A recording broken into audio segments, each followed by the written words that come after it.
Welcome to another episode of My Weird Prompts, an AI-generated podcast featuring the random prompts of Daniel Rosehill as answered by a revolving cast of friendly AI characters. Join us for deep dives into AI, technology, and whatever other random thing Daniel finds fascinating today. Subscribe on Spotify or your favorite podcatcher. Now, today's episode. This episode was generated using artificial intelligence. Please verify facts. Hey Herman and Corin. Interesting article in the news today reporting that, and I'm reading from the Times of Israel, Israel ranks first among countries targeted by geopolitical cyber attacks in 2025. I have to say, colour me unsurprised. Israel faced 1,881 cyber attacks, mostly from pro-Iranian and anti-Israel groups, followed by the US and Ukraine. And this is from a report by Radware and their Global Cyber Threat Report. Israel was the most attacked country in the world.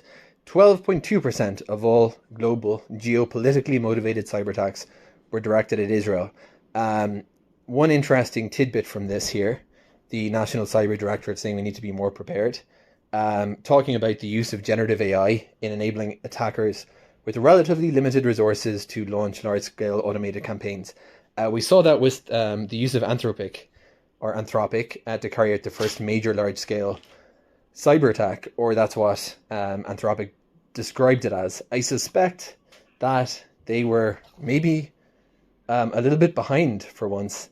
I have a very hard time believing that was truly the first, or maybe it was just the first by a nation-state actor, but it was a significant one that they used their platform.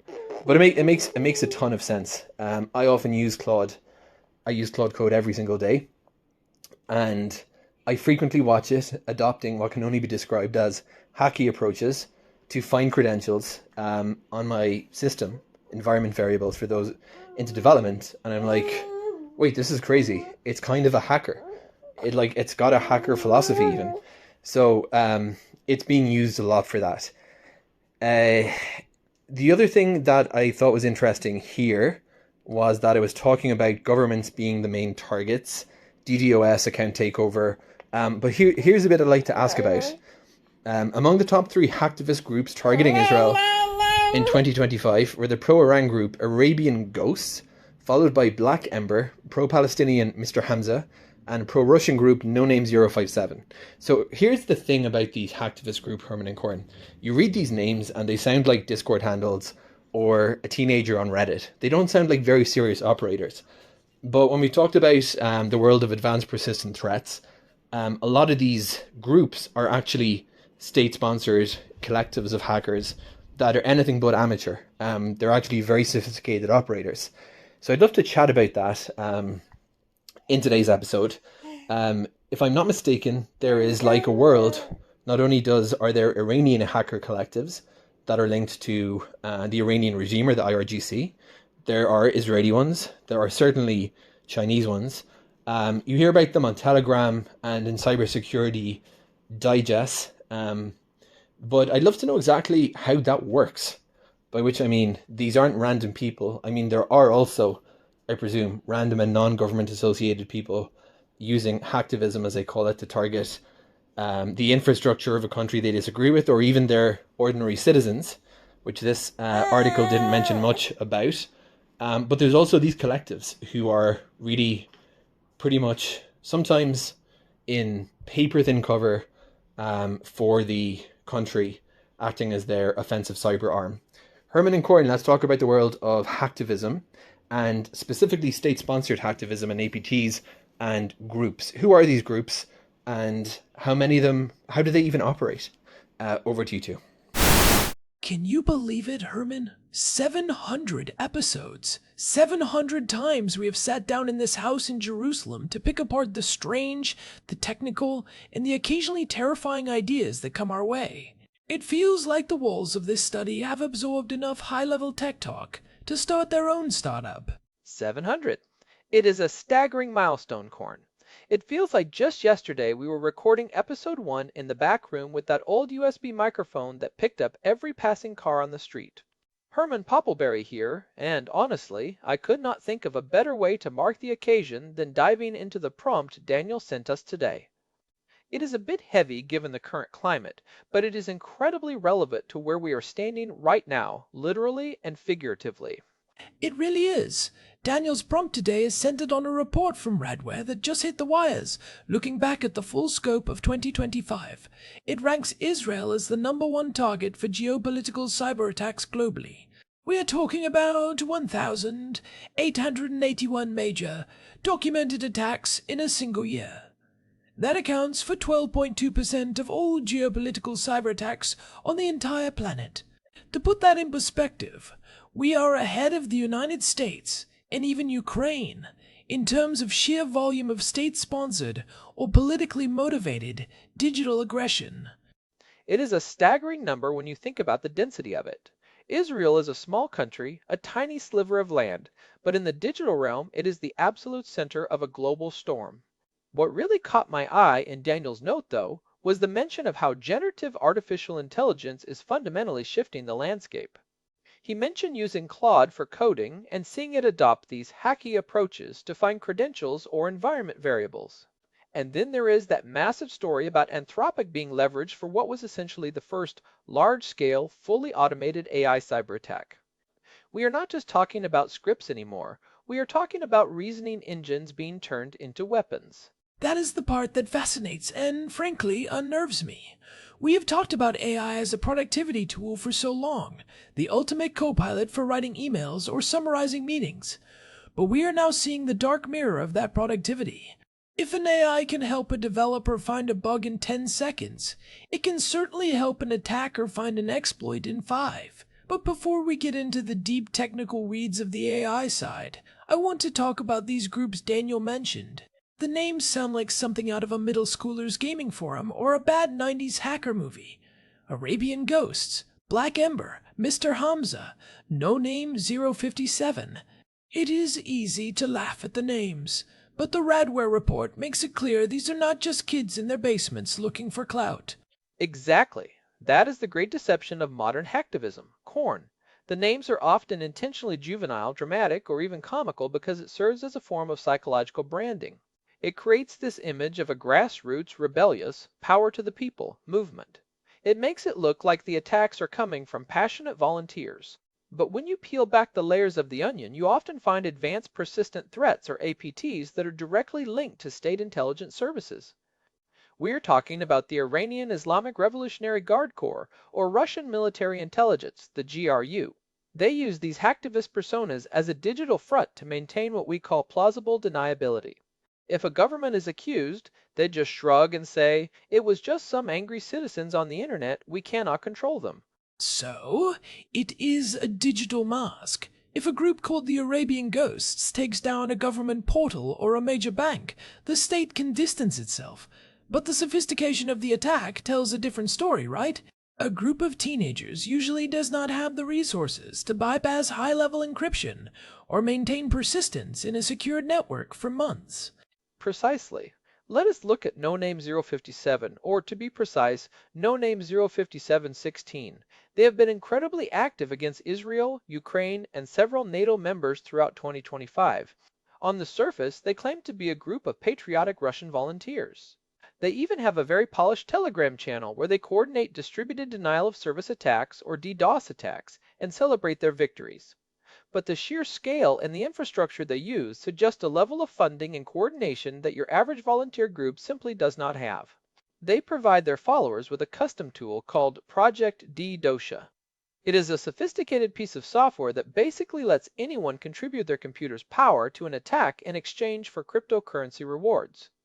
It is crowdsourced warfare, but the targets are chosen with very specific geopolitical goals that align perfectly with state interests. It is interesting that you mentioned the crowdsourcing aspect. It makes the line between a state actor and a civilian even blurrier. If I'm sitting in my apartment and I run a tool that helps a state-sponsored group, am I a combatant? But Daniel's point about AI is where the real shift is happening.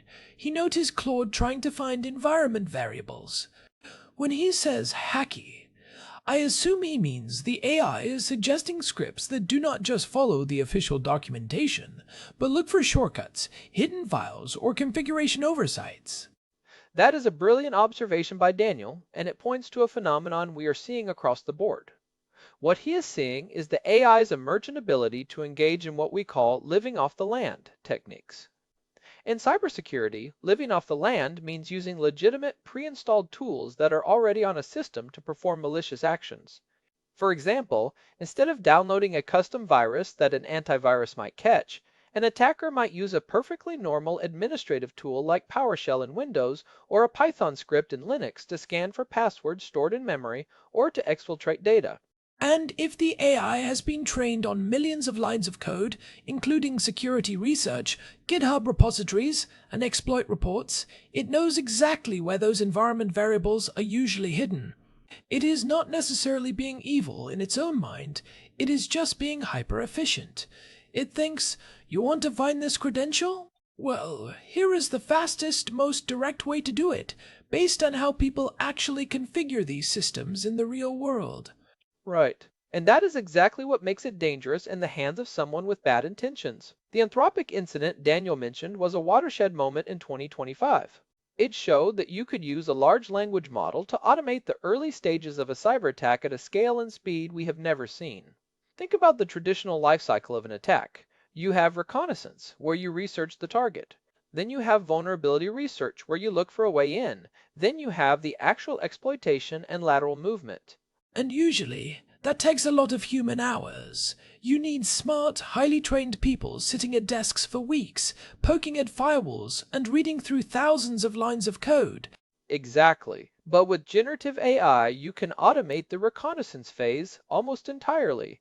You can feed an AI a list of 10,000 websites and ask it to find which ones are running an outdated version of a specific WordPress plugin or a vulnerable version of an API. It can then draft a custom phishing email for the administrator of each of those sites, written in perfect idiomatic Hebrew or English, referencing a recent local news event to make it look legitimate. It removes the language barrier and the resource barrier. That is why the National Cyber Directorate is so worried. You do not need a team of elite hackers anymore, you just need one person who knows how to prompt an AI effectively to act as a force multiplier. It is the democratization of high-level cyber attacks. Which brings us back to those groups like Arabian Ghosts and Black Ember.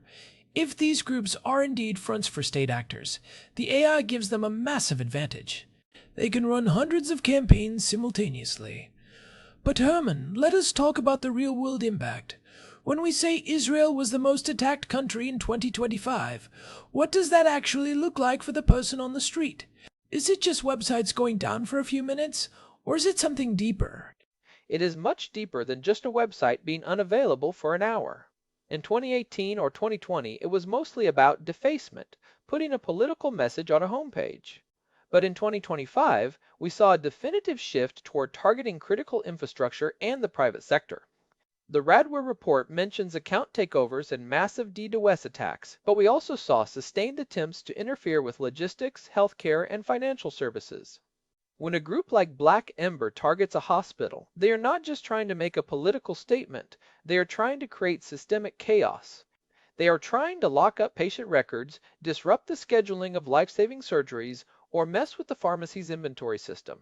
And Black Ember is often associated with Iranian interests, right?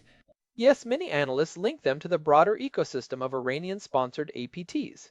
There is a whole naming convention in the security world that can get confusing. Microsoft calls them by weather patterns like Mint Sandstorm or Gray Hazelnut. CrowdStrike uses animals like Charming Kitten or Imperial Kitten, but the groups themselves prefer these dramatic, edgy names like Black Ember or Arabian Ghosts because it plays into the hacktivist narrative. It makes them feel like a digital resistance movement rather than a cubicle-bound government department in Tehran. It is a fascinating psychological game. They want to be feared as a powerful force, but they also want to be seen as the scrappy underdogs. But let us go back to what Daniel said about Claude's hacky approaches. I have noticed this too in my own work. Sometimes when I am asking an AI to help me debug a network issue or a permissions error, it suggests commands that feel, I don't know, a bit aggressive. like it is trying to bypass a permission setting, or find a backdoor way to see a file, rather than asking for the right credentials. That is because the AI's fundamental goal is to solve the problem you gave it as efficiently as possible.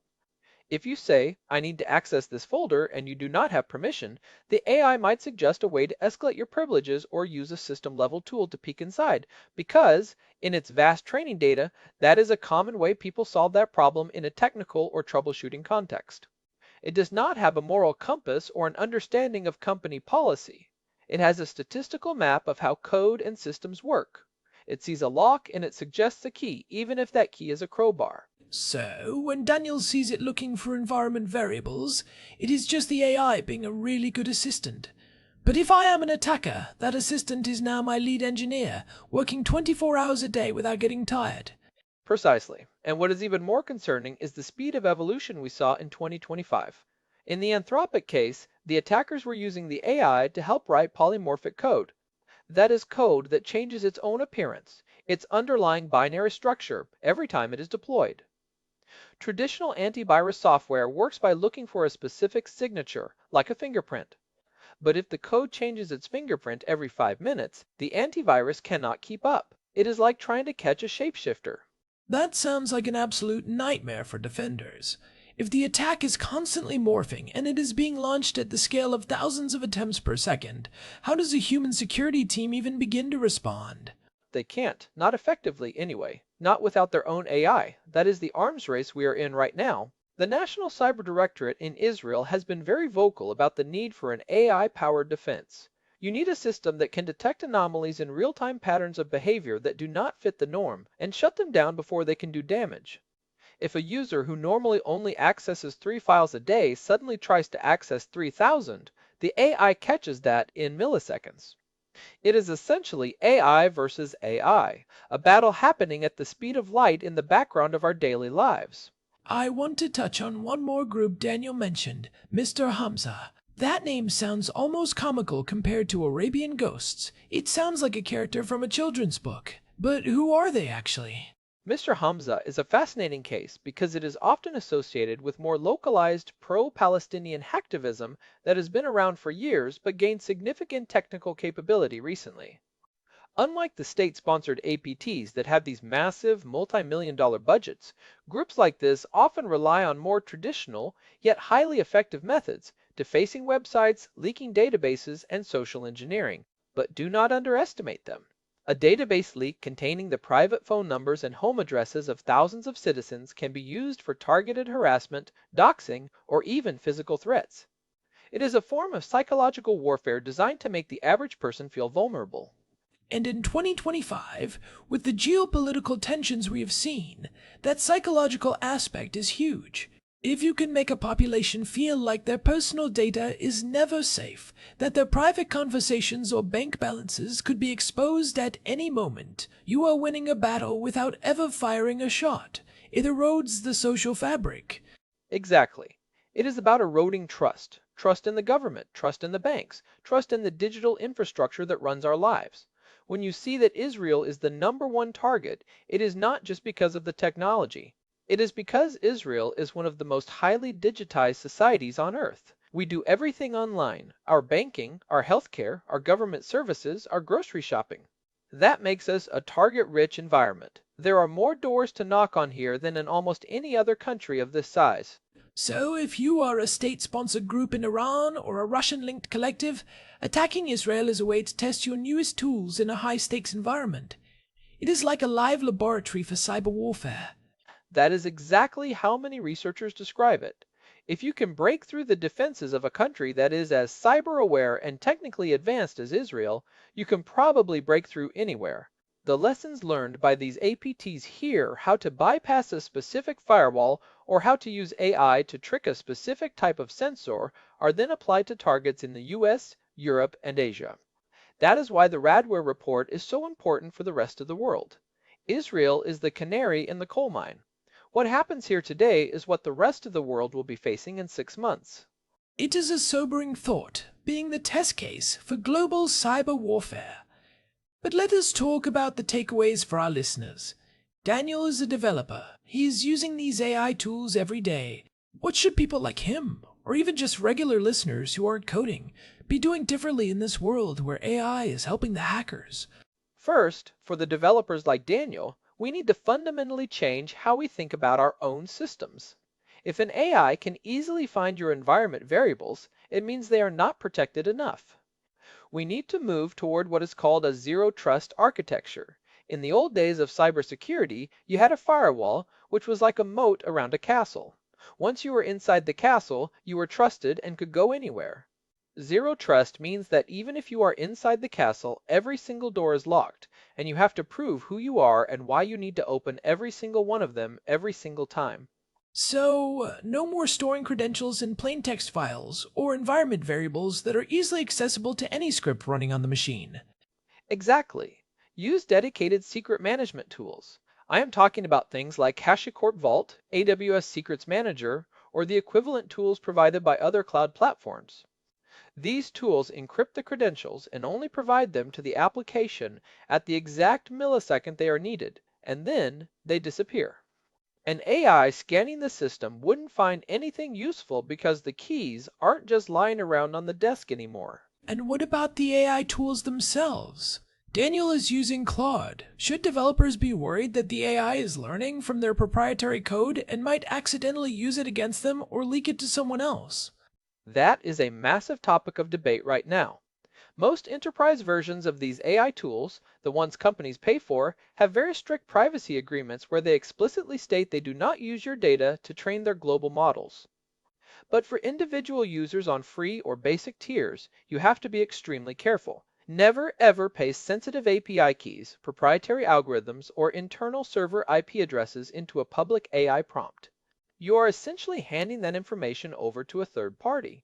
It is the same old rule we have had since the beginning of the internet. If you wouldn't post it on a public forum, don't give it to an AI. But now, the consequences of a mistake are faster and more automated. Precisely. And for the average person who isn't a developer, the biggest threat is still phishing, but it is phishing 2.0. AI-generated phishing is much harder to spot. It won't have the broken English, the weird formatting, or the generic "Dear Customer" greeting we used to look for. It will look like a perfectly legitimate, personalized email from your actual bank or even your boss, perhaps even mimicking their specific writing style. The takeaway there is to always verify through a secondary channel. If you get an urgent email asking for sensitive information or a wire transfer, call the person on the phone. Go to the official website by typing the address yourself. Do not click the link in the email no matter how real it looks. It feels like we are entering an era where we have to be more skeptical than ever. The Radware report is a wake-up call, but it is also a reminder of how resilient we have to be. Israel being the #1 target means we are also forced to develop the best defenses in the world. It is a trial by fire. That is the silver lining, if you can call it that. The National Cyber Directorate and the private sector here are at the absolute cutting edge of defense. We are seeing a huge surge in cybersecurity startups focusing specifically on AIDR, AI detection and response. It is a constant game of cat and mouse, but the mouse in this case has a PhD and a very high-speed fiber connection. I think about those names again. Arabian Ghosts and Black Ember. They want to sound like they are shadows in the dark, mysterious and untouchable, but they are leaving a massive digital trail. Every attack, every leaked file, every piece of polymorphic code gives researchers like the ones at Radware more data to build better shields. It is a feedback loop. Every time they use a new AI technique, we learn how to detect the fingerprint of that AI's logic. The Anthropic incident was scary because of its scale, but it also resulted in a massive update to how AI companies monitor their models for abuse. They are putting in better guardrails to prevent the AI from generating exploit code in the first place. Although, as Daniel noticed, those guardrails are not perfect. If the AI thinks it is just being a helpful coding assistant for a legitimate developer, it might still provide the building blocks that an attacker can put together. It is like a hardware store. You can't stop selling hammers just because someone might use one to break a window. That is the fundamental challenge of generative AI. You can't just block the word exploit. You have to understand the intent behind the request, and understanding intent is one of the hardest things for an AI to do. It is also one of the hardest things for humans to do when they are looking at a group like No Name 057. Are they true believers? Are they mercenaries? Are they soldiers in uniform? In the end, it doesn't matter what they call themselves or what their brand is. What matters is the code they write and the damage they do to real people's lives. It is a digital world with very real-world consequences. I am so glad Daniel sent this in. It is easy to ignore these reports when they are just numbers on a PDF, but when you realize that 12% of all global cyber warfare is happening right here, in the city where we are sitting, it changes your perspective on every notification that pops up on your phone. It really does. It makes you realize that the front line isn't just a physical border with a fence anymore. It is the fiber optic cables running under the streets and the servers humming in the basements of hospitals and power plants. Well, this has been the deep and necessary one for episode 700. Herman, any final thoughts on the future of this AI arms race as we head into the rest of 2026? I think we're going to see a shift toward what I call self-healing networks. Imagine a network that, when it detects an AI-driven attack, doesn't just block the IP address, but automatically rewrites its own configuration, moves its data to a new location, and closes the hole before the attacker can even realize they were spotted. We are not quite there yet, but with the speed of AI development, it might be closer than we think. The defense has to become as dynamic and as intelligent as the attack. A network that evolves as it is being attacked. That sounds like something out of a high-concept science fiction novel. But then again, 700 episodes ago, so did most of what we talked about today. The future is arriving a lot faster than we anticipated. Very true. The world moves fast, especially when it is powered by silicon and driven by geopolitical friction. It really does. And hey, to everyone who has been with us for these 700 episodes, thank you. We wouldn't be here without your curiosity, your skepticism, and your incredible prompts. If you have been enjoying the show and want to help us reach episode 800, we would really appreciate it if you could leave us a quick review on your podcast app or a rating on Spotify. It genuinely helps other people find the show and helps us keep this collaboration going. Yeah, it makes a huge difference. We read every one of them, and it is always great to hear from you all. You can find all our past episodes, including the ones where we talked about early AI developments and earlier cyber trends, at our website, myweirdprompts.com. We have an RSS feed there for subscribers, and a contact form if you want to get in touch with your own ideas. You can also reach us directly at show@myweirdprompts.com. We are on Spotify, Apple Podcasts, and pretty much everywhere else you listen to your favorite shows. Thanks again to Daniel for the prompt that sparked this whole deep dive. It was a perfect, albeit sobering, one for the big 700. Absolutely. Stay safe out there in the digital world, everyone. Keep your software updated and your secrets managed. This has been My Weird Prompts. We will see you in the next one. Until next time, goodbye. This episode was generated using Gemini Flash 3. Text-to-speech engine was Chatterbox. Thanks for listening to another episode of My Weird Prompts, an AI-generated podcast featuring Daniel Rosehill's AI prompts, as answered by a revolving cast of friendly AI characters including me, Cornelius the Sloth. Subscribe on Spotify or visit myweirdprompts.com.